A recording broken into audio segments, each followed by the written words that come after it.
Jadi cara yang dilakukan apa? Mereka datang kepada siapa? Iya. Bagaimana kalau kita mohon syafaat, pertolongan kepada Rob kita? Dan semoga kita dibebaskan dari tempat ini. Tempat apa itu, Pak? Padang Mahsyar. Berapa tahun tadi mestinya? 925 juta tahun. Pengennya cepet, Pak. Jangan sampai jadi kloter terakhir kan. Kalau kloter pertama diselesaikan keputusannya. Semoga dia membebaskan kita di tempat ini. Kenapa? Tempat itu sangat mencekam, matahari dekat, panas. Dan manusia pada saat itu sesuai dengan perbuatannya yang dilakukan di dunia.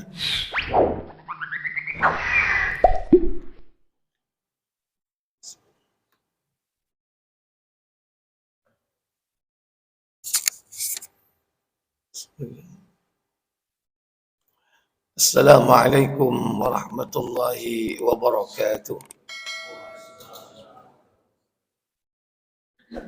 Innal hamdalillah nahmaduhu wa nasta'inuhu wa nastaghfiruh wa na'udzu billahi min sururi anfusina wa min sayyiati a'malina. Man yahdihillahu fala mudilla lahu wa man yudlil fala hadiya lahu. وأشهد أن لا إله إلا الله وحده لا شريك له وأشهد أن محمدا عبده ورسوله لا نبي بعده اللهم صل وسلم وبارك على محمد صلى الله عليه وعلى آله وأصحابه ومن تبعهم بإحسان إلى يوم الدين أما بعد. Puja dan puji syukur kita panjatkan kepada Allah Tabaraka wa Ta'ala yang telah melimpahkan nikmat kepada kita semua. Semoga salawat dan salam selalu tetap terlimpah kepada junjungan kita baginda Nabi Muhammad sallallahu alaihi wasallam. Demikian pula untuk keluarga beliau, keturunan beliau, para sahabatnya dan seluruh pengikutnya hingga tibanya hari kiamat. Bapak Ibu, saudara-saudari sekalian yang dirahmati Allah Jalla wa'ala. Hari ini kita akan melanjutkan pembahasan tentang pintu-pintu neraka. Bahwa pintu neraka ada 7 buah atau 7 pintu. Pintu yang pertama yaitu pintu Jahannam yang sudah kita bahas pada pertemuan sebelumnya. Berikut yakni pintu yang kedua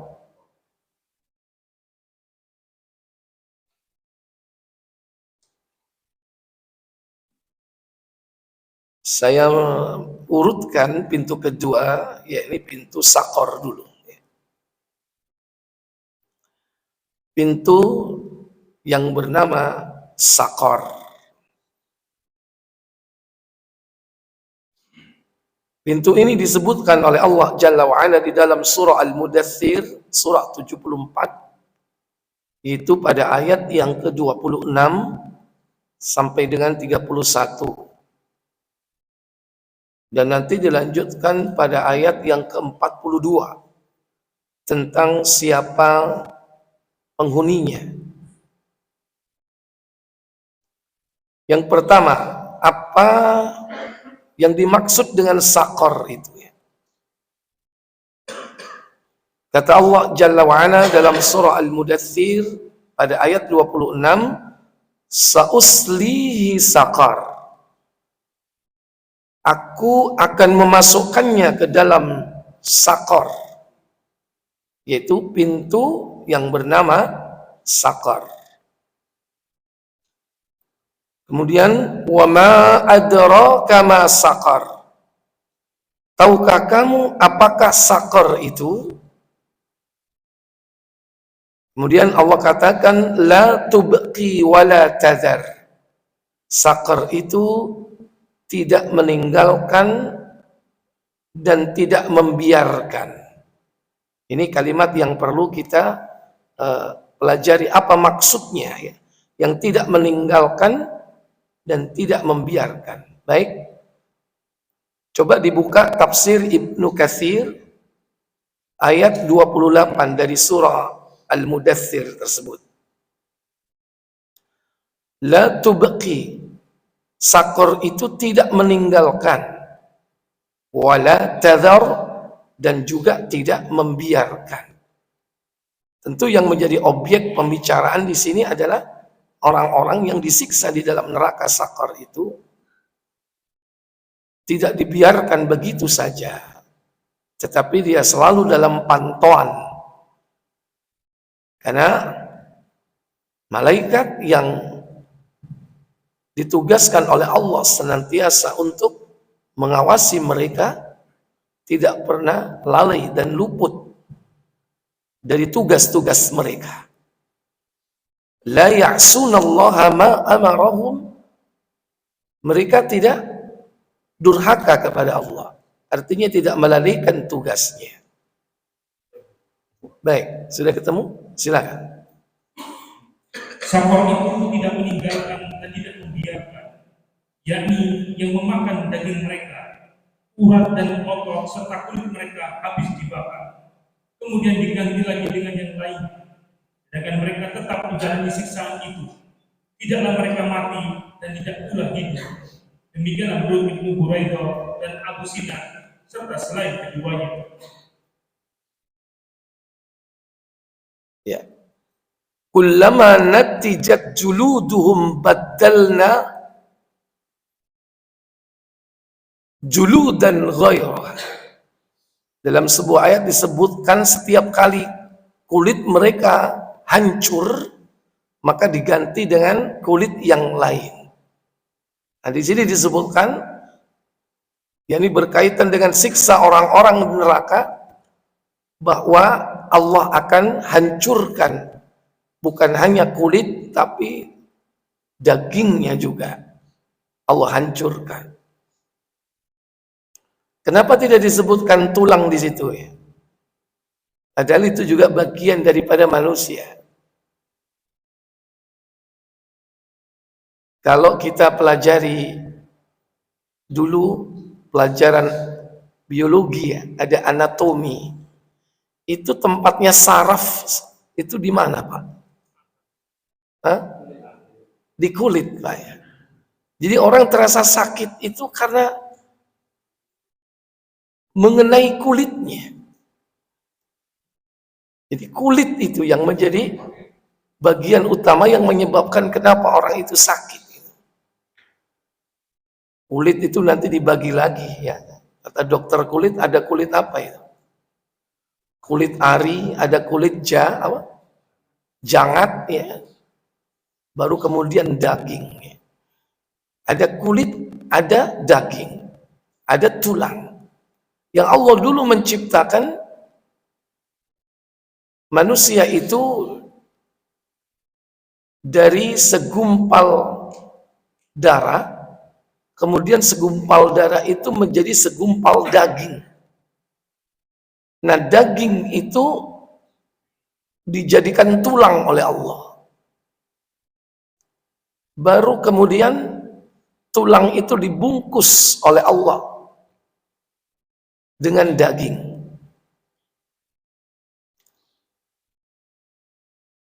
Dalam surah Al-Mu'minun, kalau tidak salah itu ada ayat yang keberapa? 12 ya.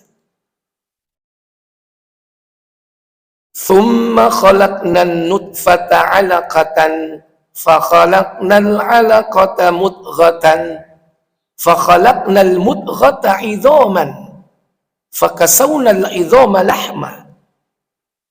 Benar, ayat berapa? 12 atau 13? Kemudian kami jadikan nutfatan 'alaqah. Kemudian kami jadikan air mani itu menjadi segumpal darah. Ayat berapa itu? Hah? Ya, coba aja. Iya, itu 14. Kemudian air mani itu kami jadikan segumpal darah. Lalu segumpal darah itu kami jadikan segumpal daging. Dan segumpal daging itu kami jadikan tulang belulang. Lalu tulang belulang itu kami bungkus dengan daging. Kemudian kami jadikan dia makhluk yang berbentuk air. Sekalipun Allah tidak menyebutkan dalam ayat ini secara spesifik. Setelah dibungkus dengan daging, kemudian daging dibungkus dengan kulit. Tapi tidak disebutkan seperti itu. Karena mungkin khusus bagi manusia ini menyatu antara kulit dan daging. Mungkin bagian daging yang paling atas itu disebut kulit. Tapi kalau hewan-hewan yang lain bisa kita bedakan secara tegas mana daging, mana kulit. Contoh wedus. Ya. Kita kan pernah nguliti apa? Nguliti kambing ya. Tapi antum nguliti manusia belum ya? Walaupun secara teliti dan secara detail dalam anatomi tubuh manusia yang mempelajari secara khusus itu dibedakan mana daging, mana kulit. Atau bahasa mereka bukan daging ya, apa Pak? Bahasa biologi apa? Daging itu Pak? Otot, iya. Oh itu lah bahasa nge-gym itu lah. Iya, bener otot. Oh ya otot. Ya. Odo berarti ya. Masya Allah. Ya. Jadi itu. Kadang kita susah membedakan antara kulit kita dan daging kita. Tapi bagian daging yang paling atas itu disebut kulit. Dan disitulah letaknya saraf-saraf manusia. Dan itu dibungkus tulang kita ini dengan apa? Dengan daging dan kulit itu. Sekalipun orang-orang pengemis nanti datang di akhirat, dia datang tanpa daging, tetap aja bukan berarti mereka tidak disiksa. Karena orang-orang yang datang di hari kiamat dengan tanpa daging itu adalah para sa'ilun, yaitu orang-orang yang meminta, orang-orang yang pengemis. Itu dia akan datang di hari kiamat tanpa daging gitu. Tapi bukan berarti mereka tidak disiksa, tetap disiksa. Tapi itu tentu saat berada di hari kiamat. Dalam hadis Muslim, para peminta itu kata Nabi Sallallahu Alaihi Wasallam nomor 1000.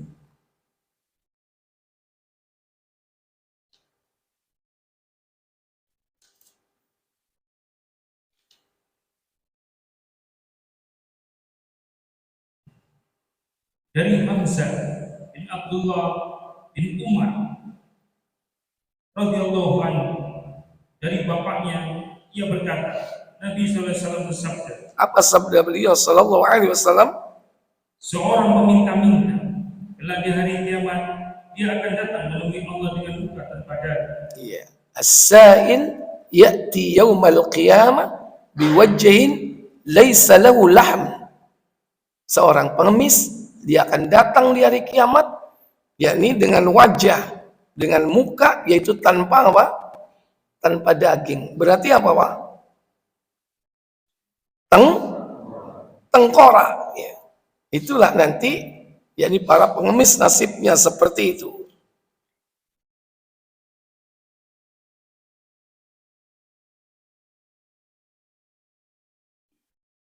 Dalam surah An-Nisa, surah yang keempat, itu pada ayat yang ke 56 surah An-Nisa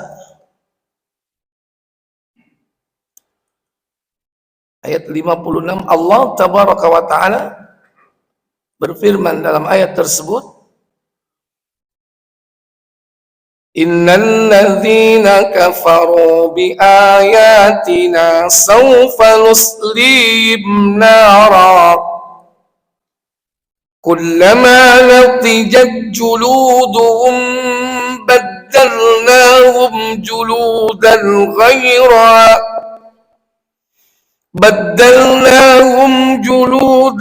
ghayraha liyadhuqul 'adzab Inna Allah kana azizan hakima. Apa kata Allah? Sesungguhnya orang-orang yang kafir kepada ayat-ayat kami, kelak akan kami masukkan mereka ke dalam neraka. Setiap kali kulit mereka hangus, kami ganti kulit mereka dengan kulit yang lain, supaya mereka merasakan azab. Sesungguhnya Allah maha perkasa lagi maha bijaksana. Iya. Kullama natijat juluduhum baddalnahum ghairaha. Setiap kulit mereka hangus, kemudian diganti dengan kulit yang lain lagi, yang baru lagi. Hangus diganti lagi, hangus diganti lagi. Dalam rangka apa semua itu dilakukan oleh Allah Jalla wa'ala? Liyadhukul azab, supaya mereka merasakan apa? Azab, pedihnya siksa Allah Jalla wa'ala. Dan Allah tutup ayat ini dengan apa? Sifatnya Al-Aziz, yang maha perkasa. Artinya tidak ada zat yang mampu menyiksa sebagaimana Allah menyiksa. Dan Allah adalah zat yang yakni hakim, yakni maha bijaksana. Artinya itu bukan bentuk kekejaman Allah Jalla wa'ala, tapi justru bukti keadilan Allah Tabaraka wa Ta'ala. Di dalam penjelasan terjemah Al-Quran itu sendiri, yang dimaksud dengan tidak meninggalkan dan tidak membiarkan ialah apa yang dilemparkan ke dalam neraka itu diazabnya sampai binasa. Binasa di sini bukan mati ya, tapi la yamutu wala yahya, nggak mati, nggak hidup, berarti setengah apa? Setengah mati. Nggak ada ya setengah urip, nggak ada ya. Umumnya orang bilang setengah mati, panas ya, setengah mati, ya kan? Nah, di neraka itu tidak ada lagi kematian. Lebih-lebih nanti Allah Tabaraka wa Ta'ala menjadikan neraka itu kekal. Karena nanti kematian itu disembelih oleh Allah Jalla wa'ala. Allah datangkan kematian itu bainal jannah wan nar, antara surga dan neraka. Kemudian disitulah kematian itu diwujudkan seperti apa? Seperti domba. Dan kemudian Allah sembelih domba itu. Maka setelah itu sudah tidak ada lagi kematian. Mereka yang di surga kekal selamanya, dan mereka yang di neraka itu kekal selamanya. Jadi Allah lah yang mengekalkan semua itu. Jadi akhirat itu kekal atau tidak? Jangan percaya dengan statement bahwa akhirat itu tidak kekal, dengan hujah bahwa yang kekal itu Allah. Selain dari Allah tidak kekal, fana. Memang itu benar, tapi harus tahu bagaimana Allah mengekalkan makhluknya itu, yaitu Allah membinasakan atau mematikan, yaitu kematian. Kematian itu disembelih sehingga setelah itu tidak ada lagi kematian. Baik, lanjut kepada tafsir. Pada ayat berikutnya, surah Al-Mudaththir ayat 29. Lanjut. Neraka Sakor adalah pembakar kulit manusia. Mujahid mengatakan bahwa yang dimaksud ialah membakar kulit. Abu Rasim mengatakan mana yang dimaksud ialah api neraka itu menjilat kulit dengan sekali jilatan sehingga menghanguskannya menjadi hitam, lebih gelap dari kelamnya malam hari. Zaid bin Aslam mengatakan bahwa tubuh mereka didekatkan kepada neraka. Qatadah mengatakan sehubungan dengan makna firman-Nya, neraka Sakor adalah pembakar kulit manusia. Maksudnya apinya membakar hangus kulit. Ibnu Abbas mengatakan yang membakar kulit manusia. Terus.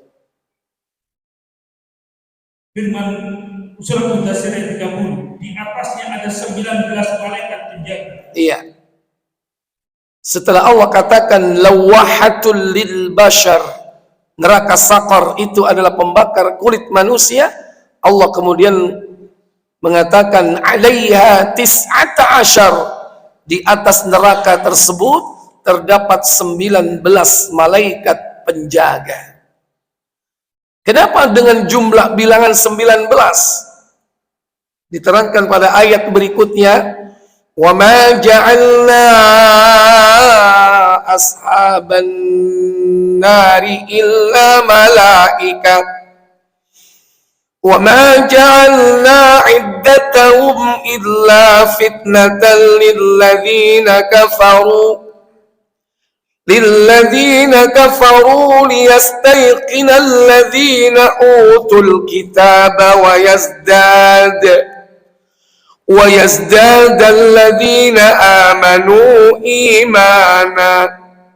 Apa kata Allah Jalla wa'ala? Dan tiada kami jadikan penjaga neraka itu melainkan dari malaikat, dan tidaklah kami menjadikan bilangan mereka itu melainkan untuk jadi cobaan bagi orang-orang kafir, supaya orang-orang yang diberi Alkitab menjadi yakin, dan supaya orang yang beriman bertambah imannya. Iya, itu tujuannya. Jadi sebetulnya itu hanya apa? Cobaan, hanya ujian saja. Nggak ada kaitannya dengan jumlah bilangan-bilangan yang lain. Kenapa 19? Dalam konteks Al-Quran ada angka 19 itu yakni pada jumlah huruf yang terdapat dalam kalimat Bismillahirrahmanirrahim. Itu 19 huruf. Tapi nggak ada kaitannya dengan itu. Tapi ada saja di kalangan kita ini mengkait-kaitkan ilmu gatok matuk itu. Padahal tidak ada hubungan gitu. Kita cenderungnya untuk mengaitkan jumlah 19 itu dengan yakni bilangan-bilangan yang pernah disebutkan di dalam Al-Quran.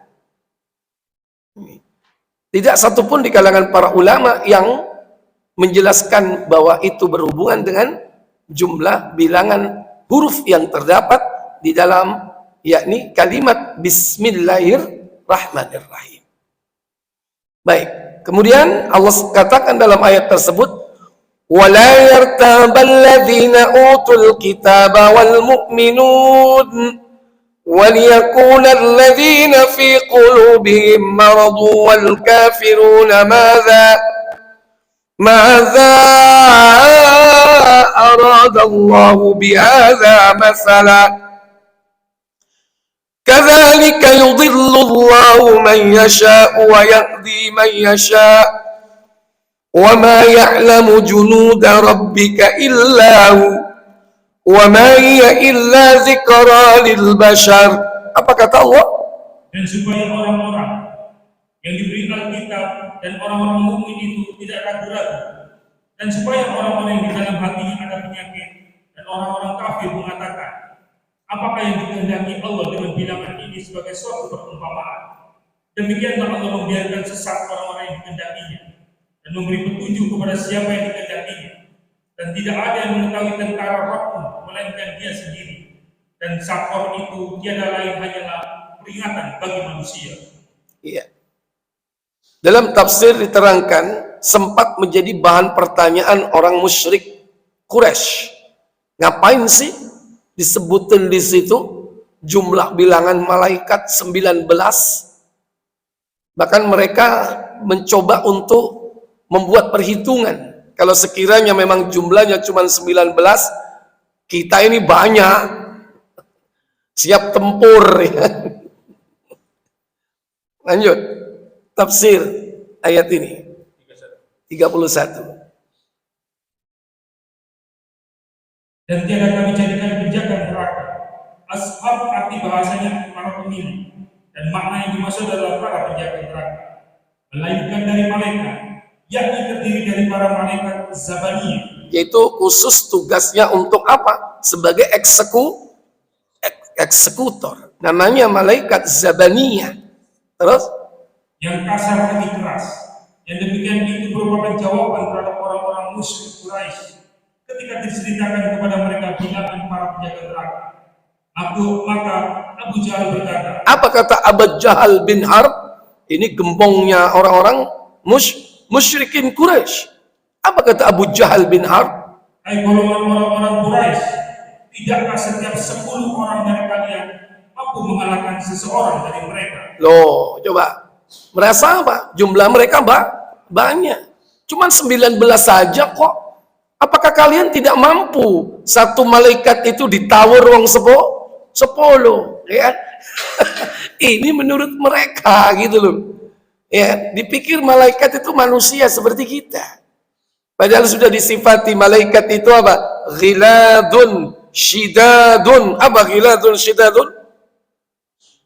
Kasar dan keras. Apa bedanya kasar dengan keras? Halo? Sampean bisa bayangkan kasar? Kalau seandainya itu benda fisik, kasar itu gimana, Pak? Nek kasar. Sampean seneng nggak demok sing kasar? Apa sing halus? Halus. Bisa bayangkan ya kasar ya. Gitu. Terus keras. Keras itu kaitannya dengan apa? Kalau kasar kaitannya dengan tekstur. Sekarang keras kaitannya dengan apa? Hah? Apa itu?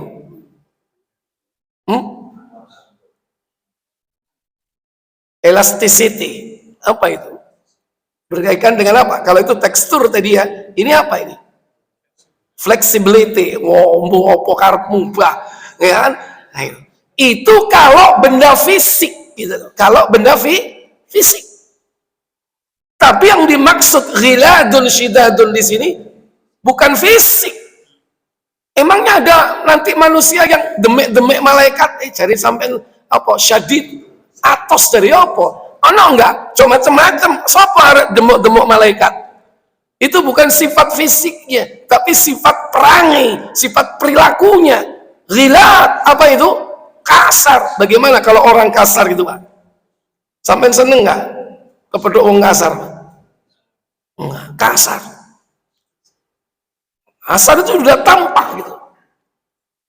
Nah, lebih tampak dulu ke apa? Kekasarannya, baru kemudian apa? Keras. Kalau keras tuh setelah apa? Setelah dites baru kelihatan keras. Wong iku rek tak tuturi, gak iso. Atos. Jadi setelah dituturi baru kelihatan orang apa? Keras gitu. Kalau kasar gak usah dituturi, dilihat aja ketok dari perilakunya. Kasar itu. Dari mulutnya, pembicaraannya, dari sikapnya, dari peranginya, kasar. Nah, baru kalau kerasnya itu setelah apa? Setelah dites. Oh ini angel, atos. Kan gitu, itu kalau manusia. Jadi bukan sifat fisik. Tapi tentu jangan dikatakan bahwa fisiknya tidak mengerikan. Sangat mengerikan. Bisa jadi dua-duanya. Ghiladun syidad itu dua-duanya. Secara fisik dan secara apa? Perilaku dan sikap. Itu yang ada pada malaikat yang bertugas di neraka. Wes gaono api istilahnya kalau manusia itu. Nggak pernah apa? Tersenyum bahasa kita. Baik, lanjut.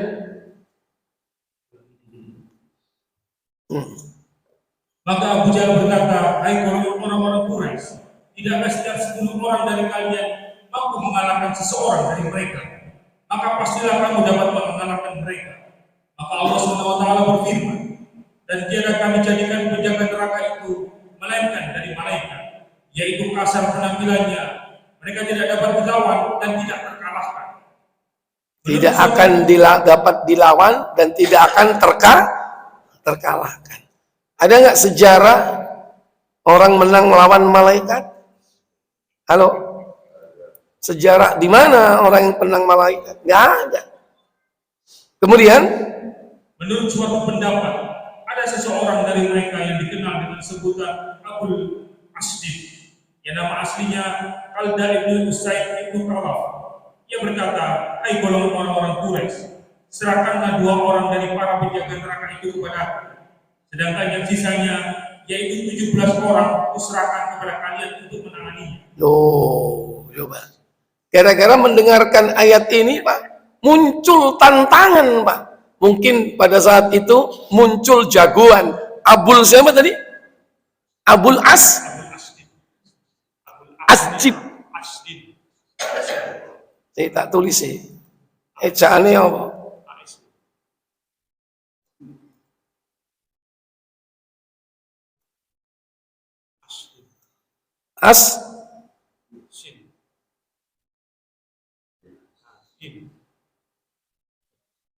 Ini Pak ya, Asdin. Ini jagoan pada saat itu. Ini barangkali apa namanya, atlet MMA sekarang kali ya. Aku ngelawan wong loro, sisane piro pitulas, wis keroyokan. Aku kayak ono loro ae. Antum jangan sampai menamakan anaknya seperti orang durjana ini, Pak. Kok gak ngerti anak jenenge Asdin ya kan? Ini penentang. Kalau seperti ini bukan menentang malaikat ini Allah yang ditentang ini. Kan menentang malaikat sama dengan menentang siapa? Allah. Itu menentang Allah itu. Di Jibril, kayak seperti Yahudi itu. Yahudi itu dimusuhi sama Jibril. Mikael juga begitu. Makanya sampai Allah sebutkan dalam banyak ayat tentang bagaimana kepongahan dan kesombongan orang-orang Yahudi. Malaikat didadekno musuh.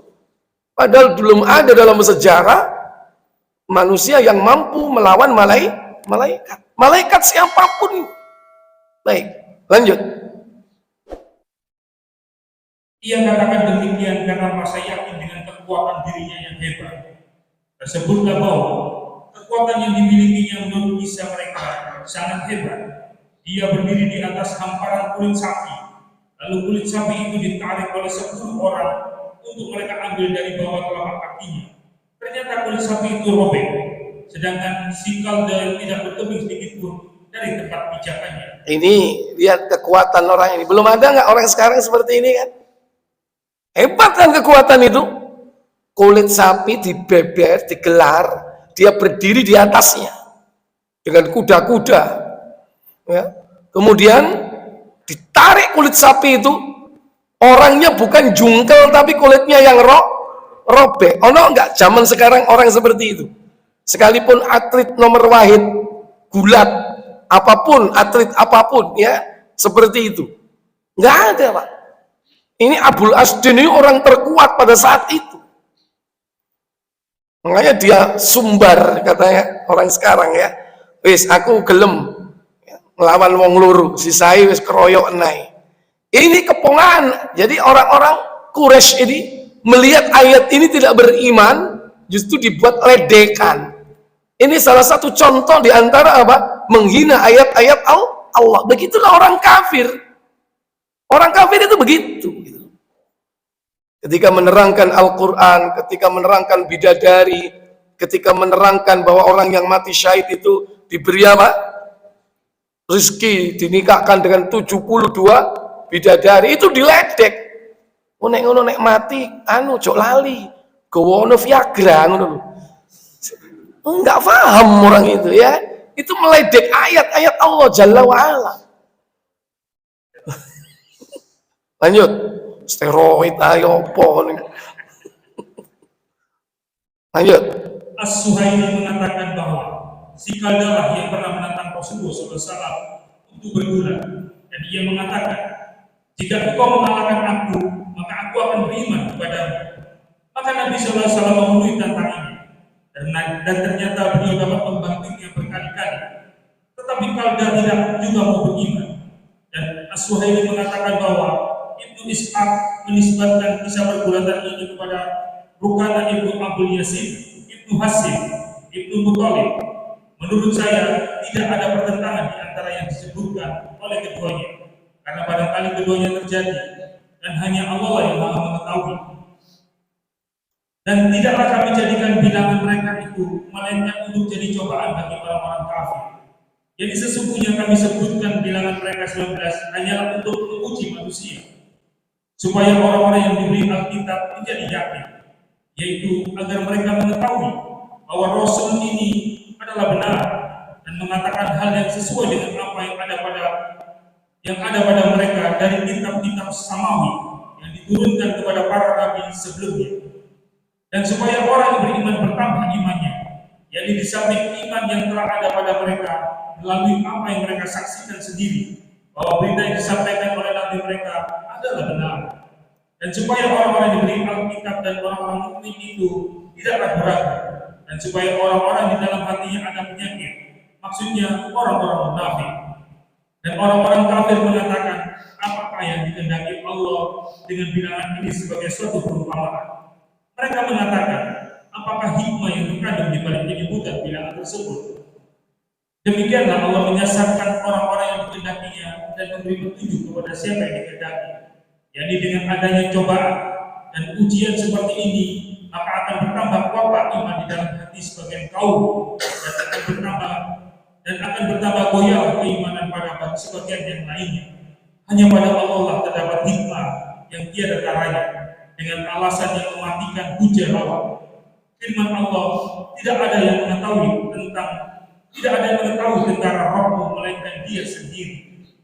Tiada seorang pun yang mengetahui jumlah mereka dan berapa banyak mereka kecuali hanya Allah sendiri, supaya tidak ada orang yang mempunyai dugaan bahwa mereka berjumlah 19 malaikat saja, sebagaimana yang dikatakan oleh sekolahkan orang-orang sesat dari kalangan para filsuf Yunani dan orang-orang yang serupa dengan mereka dari kalangan penganut kedua agama, yaitu Yahudi dan Nasrani. Ketika mereka mendengar ayat ini, maka mereka bermaksud menakwilkannya dengan pengertian 10 akal dan 9 jiwa. Nah, ini orang-orang filosof mencoba untuk mentakwil. Maka takwil-takwil yang dilakukan oleh mereka pun menyimpang. Karena takwil tanpa dasar wahyu, tanpa keluar dari penjelasan Nabi, pasti itu akan sesat. Apalagi yang berbicara ini para filosof. Pada saat itu sudah ada para filosof. Mereka lebih dulu, peradaban Yunani dan Romawi sudah ada. Tokoh-tokoh filosof sudah ada. Seperti siapa? Plato, Aristo, guru 1, guru 2, dan seterusnya ya. Tapi itu nggak ada artinya. Dalam Islam nggak ada artinya. Justru itu merusak tatanan pemikiran dan keimanan kaum muslimin setelah masuknya yakni pemahaman filosof atau filsafat di dalam Islam. Sehingga munculnya kelompok-kelompok sesat. Kenapa? Mengotak-atik daripada wahyu Allah Jalla wa'ala. Kemudian sedikit, hal ini merupakan buatan-buatan mereka sendiri, tetapi mereka tidak mampu membuktikan kebenaran dari hipotesisnya.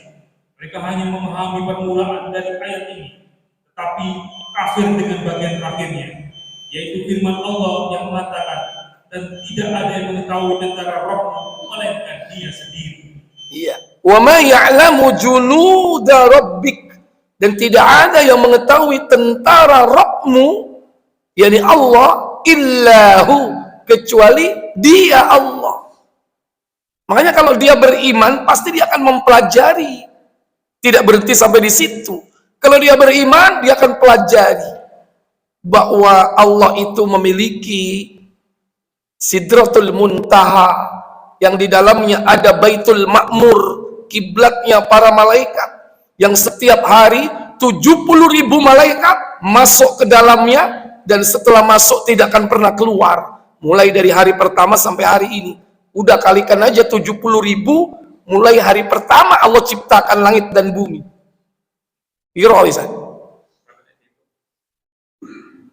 Makanya orang kafir kan hanya apa? Hanya melihat pada awalnya, hanya melihat pada ayat ini. Karena dia tidak beriman, stuck, dia berhenti di situ. Lantas dia berusaha untuk mengcounter, mencari hujah.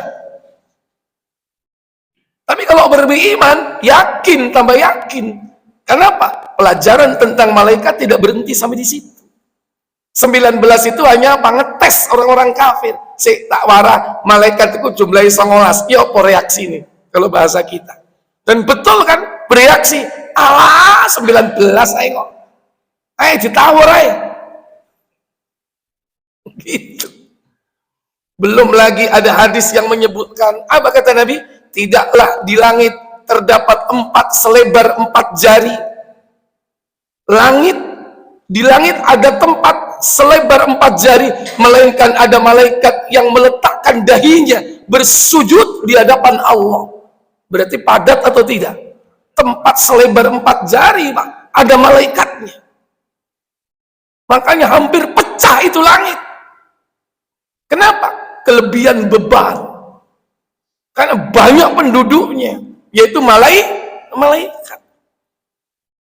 Bumi padat penduduknya enggak? Padat enggak? Enggak padat, Pak.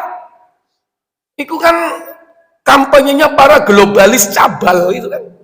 Pengen bagaimana bumi ini supaya bisa dinikmati oleh beberapa orang saja. Sehingga 5 miliar lebih atau 7 miliar hari ini pengennya apa? Dikurangi. Cukup bumi ini nanti dihuni oleh 500 juta orang, Pak. Sedikit atau banyak, Pak? Sedikit banget. Sekarang saja taruhlah 7 miliar. Masih banyak tempat kosong nggak? Lapo sampean uyil-uyilan nang gedangan niku. Coba orang Lamongan ngono, si ombo nggak? Ombo sih an. Kok gitu katanya padet. Ya kan? Coba orang nggone Sidoarjo. Banyak tempat kosong nggak? Uyil-uyilan lapo nang Puri Surya. Iya kan? Nggak ada, bumi ini nggak padat, Pak. Itu hanya apa? Kampanye mereka, para penyembah syaitan. Tujuannya apa? Untuk menghancurkan umat manusia. Bukan Islam saja. Manusia ini akan dihabiskan. Apa istilahnya, Pak? Depopulasi, ya.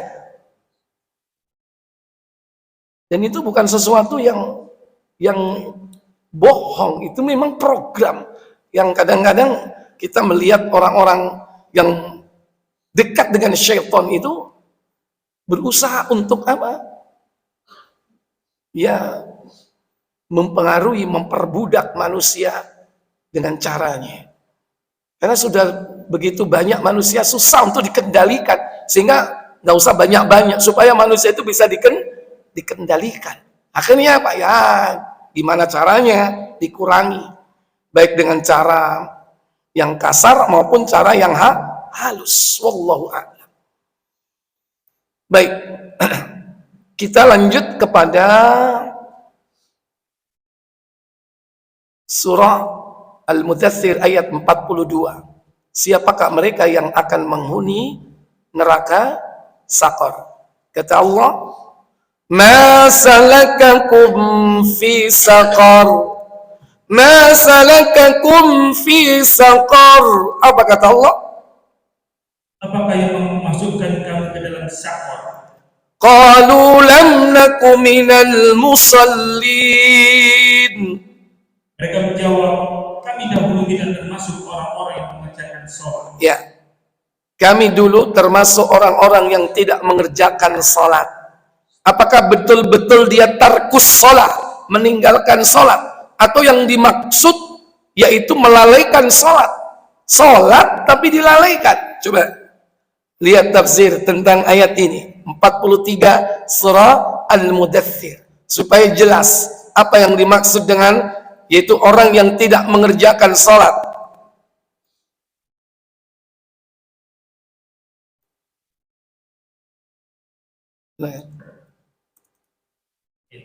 Iya. 43 sekarang, 42 boleh. Apakah yang memasukkan kamu ke dalam Saqar? Mereka menjawab, kami dahulu tidak termasuk orang-orang yang mengerjakan sholat, dan kami tidak pula memberi makan orang miskin. Maksudnya, kami tidak pernah menyembah Rabb kami dan tidak pernah pula berbuat baik kepada makhluknya dari sejenis kami.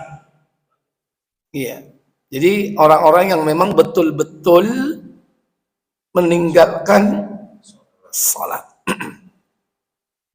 Atau bisa jadi tidak pernah menyembah Rob itu bisa jadi apa? Secara fisik dia sholat, tapi bukan menyembah Allah. Bukan menyembah Allah. Menyembah oknum-oknum selain Allah. Walaupun tubuh mereka apa? yakni ruku dan sujud. Maka ada di kalangan jin itu, mereka berharap untuk disembah. Dan mereka memberikan berbagai macam tawaran agar manusia itu mendapatkan kenikmatan duniawiyah, baik harta ataupun tahta, kedudukan, ataupun khawariq, yaitu apa? Kehebatan di luar akal manusia. Sehingga puncak dari kekufuran itu apa? Ketika dia sholat, dia bukan menyebut nama Allah, tapi menyebut nama-nama jin. Nama-nama jin yang disembah. Ketika dia mengangkat tangannya, ketika dia ruku, ketika dia sujud, bukan menyebut nama Allah, tapi nama-nama raja jin yang disebut. Sehingga orang seperti ini, secara zahir orang ini tampak ahli ibadah, tapi hakikatnya dia apa? Zindiq, kafir dia. Kenapa? Menyembah bukan kepada Allah, cuman di hadapan manusia, wah dia seperti seorang mukmin, dia sakti mandraguna. Maka pendusta seperti ini jangan didatangi. Kalau ada dengar orang yang memiliki keluar biasaan seperti ini, yang tampak kelihatannya soleh, yang tampak kelihatannya orang yang ahli ibadah, abid, tapi sebetulnya dia adalah kafir. Biasanya jin itu akan berkumpul kepada mereka, memberikan kekuatan-kekuatannya. Dan nanti antum bisa lihat, kalau diberi umur panjang, itu tampak pada sosok Dajjal. Karena Dajjal itu datang kepada manusia sebagai seorang mukmin, tapi hakikatnya mereka adalah yakni penyembah syaitan. Baik, yang kedua, hubungan hablum minallah sudah nggak benar, hablum minan nasnya juga salah. Walam naku nut'imul miskin, dan kami tidak memberi makan kepada orang miskin. Merusak dua hubungan, hablum minallah wa hablum minan nas. Yang ketiga, ini hati-hati, yang kemungkinan orang disiksa di neraka sakor, mungkin akibat yang ketiga ini. Apa kata Allah Jalla wa'ala? Walam wa kunna nakhudu ma'al khaidin. Apa kata Allah? Dan adalah kami membicarakan yang batil bersama dengan orang-orang yang membicarakannya. Apa kata tafsir menjelaskan tentang ayat 45 dari surah Al-Mudaththir ini? Mereka yang akan diancam dengan neraka sakor, yaitu mereka yang membicarakan yang batil. Membicarakan itu apa, Pak? Aktif apa pasif? Aktif. Dikasih koma di situ. Ma'al khaidin, bersama dengan orang yang membicarakan. Bersama. Seandainya dia tidak aktif berbicara, tapi dia bersama-sama dengan orang yang membicarakan. Aktif atau pasif? Pasif.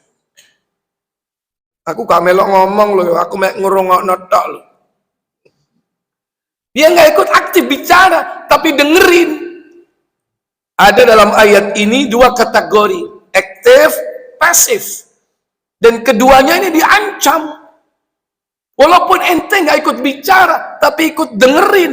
Apa menek ngegongi, gong, iyo, bener, sama. Baik, silakan. Bagaimana tafsirnya? Bahkan kami biasa membicarakan yang batil bersama dengan orang-orang yang membicarakannya. Yakni kami membicarakan hal-hal yang tidak kami ketahui.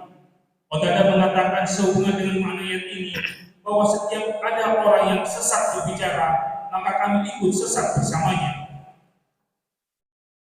termasuk dalam hal ini yaitu membicarakan aib orang lain, yaitu apa? Ghibah. Itu pembicaraan batil atau tidak? Padahal kita tidak mengetahui, kadang hanya memprediksi. Iya, iku jarine wong iku ngene.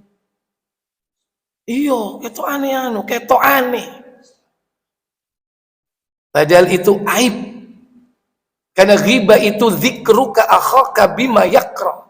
Membicarakan tentang saudaramu, tentang apa yang tidak disukainya. Itu ghibah. Ketika Nabi bertanya kepada para sahabat, "Atadruna mal ghibah?" Apakah kau tahu tentang ghibah? Allahu wa rasuluhu a'lam, kata sahabat. Al-ghibah, kata Nabi, zikruka, kau membicarakan, yakni tentang saudaramu, zikruka akhaka bima yakra, tentang sesuatu yang tidak disukainya. Ini termasuk pembicaraan batil, Bapak Ibu saudara sekalian. Nah, biasanya orang ngerasan-rasan gak melok-melok, tapi melok ngurungokno. Wa kunna ma'al khaidin, dan kami bersama mereka orang-orang yang membicarakannya. Maka berhati-hati dengan ancamannya. Kemudian wa kunna nukadzibu biyaumiddin. Apa katanya? Dan adalah kami mendustakan hari pembalasan. Kami mendustakan hari pembalasan hatta atana al-yaqin, hingga datang kepada kami al-yaqin. Apa al-yaqin? Al-maut, yaitu kematian. Ini termasuk di antara sebab orang-orang yang disiksa dalam neraka Sakor, yaitu karena apa? Mendustakan hari kemudian, hari pembalasan. Ya. Baik, para bapak, para ibu, saudara sekalian, mungkin ini pembahasan kita pada pagi yang berbahagia ini. Insya Allah nanti kita akan melanjutkan pada pembahasan pintu berikutnya di antara pintu-pintu neraka. Semoga bermanfaat. Wa akhiru da'wana walhamdulillahi rabbil alamin. Silakan kalau ada pertanyaan, saya berikan waktu dan kesempatan. Monggo. Ya.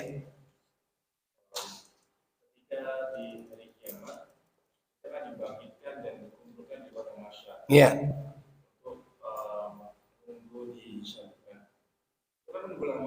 Menunggu lama.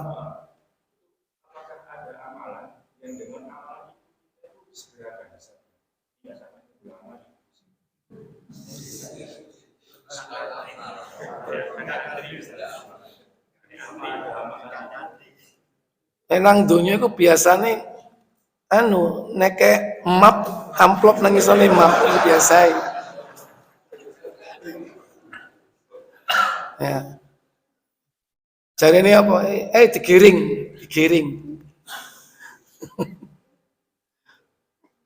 Di sana itu lama dan tidaknya tergantung dari iman dan takwanya. Iman dan takwanya. Jadi di sana itu betul-betul apa ya?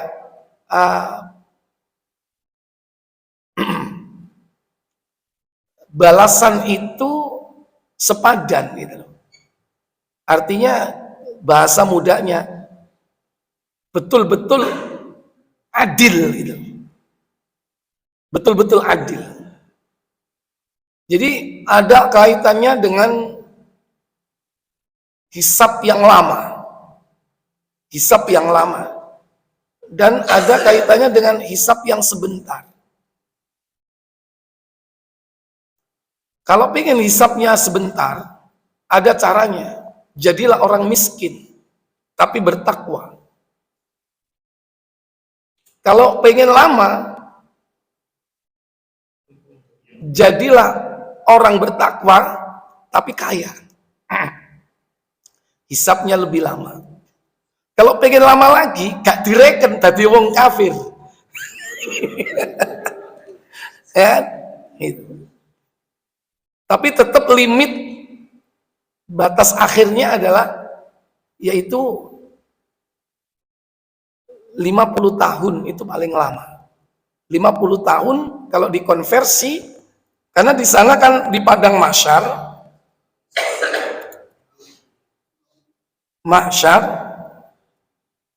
itu selama berapa? Selama 50 tahun.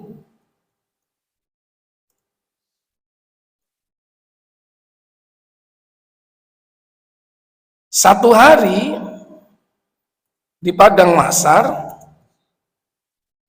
sama dengan 50.000 tahun dunia. 50.000 tahun. Sekarang 50 tahun dikali, jadikan hari dulu, 365 sama dengan berapa? 18.500 apa? Hari. Nah, 18.500 hari dikali 50.000 tahun. Hasilnya hari apa tahun? Hasilnya tahun kan, dikali tahun kan? Berapa hasilnya? 912 juta. Hah? Apa? Berapa? 925 juta. Bener ya? Iya. 925 tahun. 925 juta tahun. Ya ini batasnya. Oh kok rupiah? Biasa ngitung duit mulai.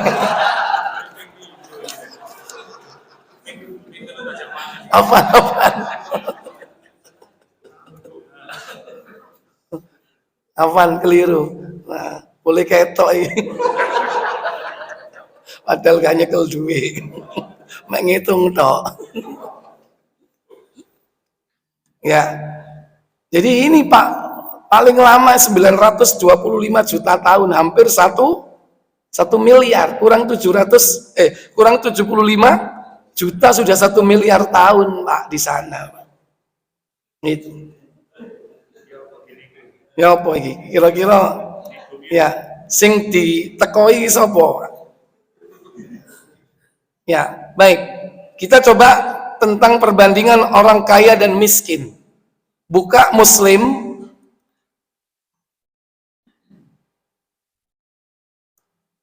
nomor 2357 kalau tidak salah.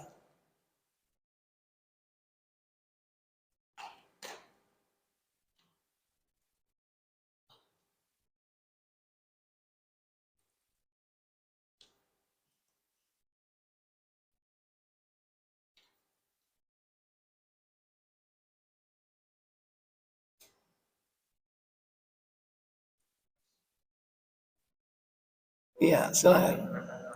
Iya.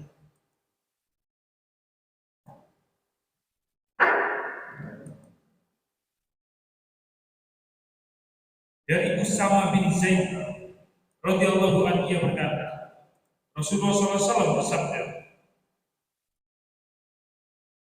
aku berdiri di pintu surga, maka kulihat orang-orang yang masuk ke dalam kebanyakannya ialah orang miskin. Sedangkan orang-orang yang bernasib baik di dunia ditahan di luar. Nah, ada waiting list nggak? Antara si miskin dan si kaya. Masuk surganya lebih dulu mana? Miskin. Jika sama-sama bertakwa. Dalam sebuah riwayat jarak mereka ini 500 tahun. Limitnya, jaraknya.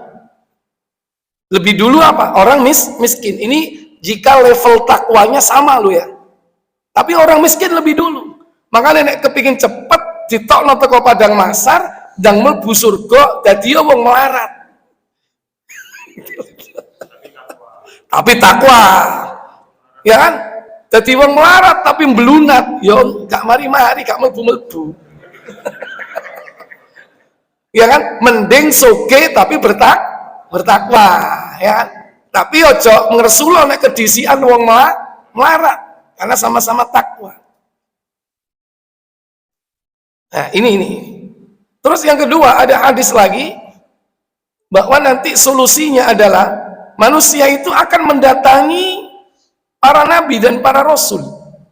Untuk apa? Untuk segera dihisab, untuk segera diputuskan perkaranya. Buka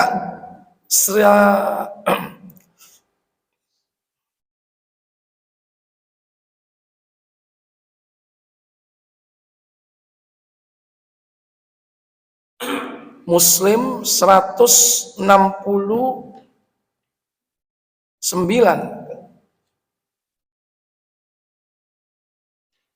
tentang syafaat kalau nggak salah.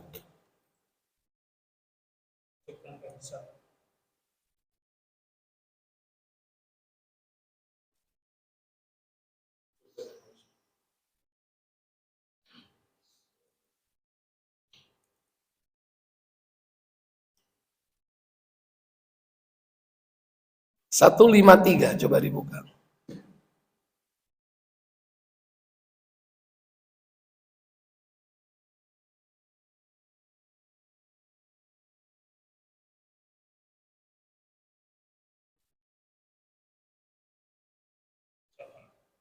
Ya.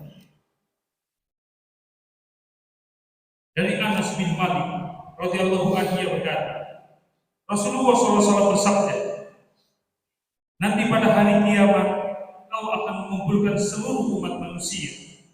Ketika itu mereka saling berkata satu sama lain, bagaimana kalau kita mohon syafaat kepada Rabb kita? Apa syafaat itu? Pembelaan atau pertolongan. Terus, semoga dia membebaskan kita dari tempat ini. Lalu mereka pergi kepada Adam. Nah, jadi cara yang dilakukan apa? Mereka datang kepada siapa? Iya. Bagaimana kalau kita mohon syafaat, pertolongan kepada Rabb kita? Dan semoga kita dibebaskan dari tempat ini. Tempat apa itu, Pak? Padang mahsyar. Berapa tahun tadi mestinya? 925 juta tahun. Pengennya cepat, Pak. Jangan sampai jadi kloter terakhir kan. Kalau kloter pertama diselesaikan keputusannya. Semoga dia membebaskan kita di tempat ini. Kenapa? Tempat itu sangat mencekam, matahari dekat, panas. Dan manusia pada saat itu sesuai dengan perbuatannya yang dilakukan di dunia. Lalu mereka datang kepada siapa? Adam. Terus? Dan berkata, Anda adalah Adam, bapak seluruh umat manusia. Anda diciptakan Allah dengan tangannya sendiri. Kemudian ditiupkannya ruh ke tubuh Anda dan disuruhnya malaikat sujud kepada Anda. Lalu mereka bersujud. Tolonglah kami memohonkan kelapangan kepada Allah, semoga kami dibebaskan dari kesengsaraan yang kami derita ini. Ya, intinya apa? Pengen segera. Terus sudah nggak betah di situ, Pak. Ternyata yang dilakukan adalah apa? Datang kepada Adam minta pertolongan, minta syafaat. Adam menolak, disuruh datang ke Nuh. Nuh menolak, disuruh datang ke Ibrahim. Ibrahim menolak, disuruh datang ke Musa. Musa menolak, disuruh datang ke Isa. Isa menolak, disuruh datang ke Nabi kita Muhammad. Nabi Muhammad tidak menolak, jatuh tersungkur di hadapan Allah di bawah arsy. Lantas Allah membangunkannya dan kemudian Nabi memohon syafaat kepada Allah untuk umat manusia. Umat manusia. Inilah yang disebut dengan syafaatul uzma, syafaat yang agung. Jadi bukan hanya umat akhir zaman, seluruh umat manusia yang bertauhid, termasuk yang dikeluarkan dari neraka, yang disegerakan masuk surga, yang dinaikkan tingkat surganya, naik klasternya. Itu ada sebab karena syafaat. Cuman kita nggak tahu siapa yang nanti datang ke Adam, Pak. Yang jelas tidak seluruh manusia, kelihatannya perwakilan. Artinya ya hamba Allah yang bertakwa, yang jelas bukan antum. Wallahu a'lam, ya kan? Ini sekelas para nabi, ya kan? Karena yang didatangi ulul azmi. Semua ulul azmi yang didatangi. Paling tidak nabi-nabi yang lain. Artinya kedudukan kita ini udah kalah dengan apa? Kedudukan para nabi. Sementara nabi jumlahnya berapa? 124 ribu nabi. Yang didatangi cuma 5 plus Adam. Cuma 6 yang didatangi, Pak. Nabi-nabi yang lain banyak, makanya saya berani mengatakan bukan antum nanti yang datang ke Adam gitu. Karena kedudukan kita ini sudah kalah dengan para nabi dan para rasul yang lain. Ini mereka saja orang-orang yang boleh berbicara, yang lainnya udah diem aja, Pak. Mikir kayak blank gitu, Pak. Karena mikirkan dosanya. Makanya gak ndelok wong udo nang ngarepe blank, gak ndelok lu enggak, Pak. Nang ngene lah lu tok ae ya kan.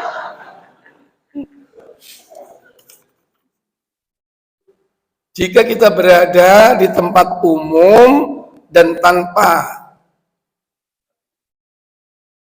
sengaja mendengar pembicaraan orang-orang terkait dengan kebijakan-kebijakan pemerintah yang dirasa menyusahkan rakyat, apakah kita termasuk orang yang berada dalam Quran surah Al-Mudaththir, ya, dan bagaimana solusinya jika menghadapi kejadian seperti itu? Ya, secara umum pembicaraan yang dapat mengandung atau menyebabkan dosa, yaitu diantaranya adalah ghibah. Dan ghibah itu yakni pertama membicarakan tentang aib saudaranya sesama muslim. Jadi ini judulnya muslim. Kalau selain muslim nggak masalah, Pak. Antum membicarakan Joe Biden nggak masalah karena dia kafir. Antum membicarakan siapa? Mungkin bahkan Basar Asyad, karena kita menganggap beliau sudah tidak Islam lagi. Kenapa? Karena dia Syiah, Rafidhah. Iya kan? Tapi kalau sesama muslim, meskipun dia zalim, meskipun dia durjana, nggak boleh dibuka aibnya. Kecuali dia bangga dengan kezalimannya. Dia bangga dengan kemaksiatannya. Dia bangga dengan kesyirikannya. Maka sudah tidak ada halangan kita untuk membicarakannya. Justru kita bicarakan supaya orang lain tidak terjerumus. Ada tokoh misalnya. Nah ini tokoh kesesatan. Tokoh ini misalnya banyak menyesatkan manusia. Nah kita harus bicarakan dia supaya orang lain tidak terjerumus. Tapi kalau ada saudara muslim, moro-moro kepethuk, metu teko diskotik, kon kok teko kantor kon. Aku arep salat subuh, kon metu kait sopo kait bengi baru metu subuh iki kon. Ayo, lapo kon nang jero? Iya, cok ngomong-ngomong wong-wong ya. Cok ngomong bojoku ya. Sampai naik sing ngeru. Kalau seperti ini dibicarakan aibnya atau enggak, Pak? Halo? Enggak boleh, Pak. Harus disembunyikan aibnya, ditutup aibnya. Termasuk jangan ngomong ke istrinya, ya boleh. Tapi kita buat perhitungan. Aku gelem gak ngandakno nang bojomu. Tapi syaratnya sampean ojo sampai kepethuk aku maneh kedua kali. Ambekan sampean ku lapo nang kene. Nek sampean bolak-balik sering rene ku kuwabe padha ro kabeh.